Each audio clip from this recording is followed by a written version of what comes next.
So in this section we're going to look at flexure, and specifically flexural deflection response. So you can see that, and we know that our deflections are going to be dependent on our loading and on the system's ability to resist this deflection. So when we apply a load W to some simply supported beam, what we'll see is that we'll get some kind of initial deflection down. And we can call this deflection Y. So we know the curvature in our beam is equal to the second derivative of our deflection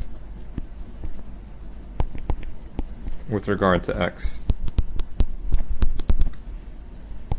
And this is equal to m over EI. So you can see that we have our deflection is related to our loading and our system stiffness.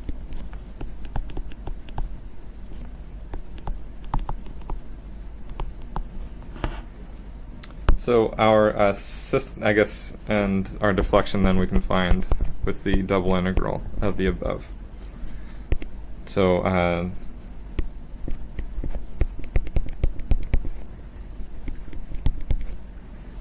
alright, so the stiffness of the system is dependent on E, which is typically our EC.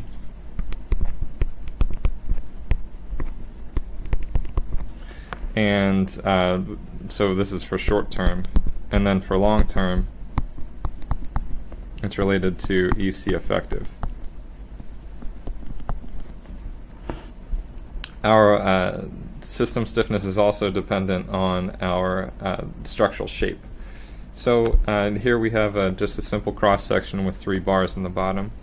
We can assume some linear strain profile as the beam bends. And this will give us some strain in the steel and then some distance from the top to the centroid, and a strain in the concrete as well. So we can assume that the top is in compression, the bottom is in tension, and what we'll assume is that all the concrete in tension can be ignored. So the only things that are going to contribute to the stiffness of our system are the compressive block and the concrete in compression, and then the steel, which we'll need to transform. So we'll look at later how to transform this, but so this is going to contribute to what our I of our section is going to be. So we'll look at in the following sections how each of these can be applied and used, but these are some of the basic concepts. And here's curvature.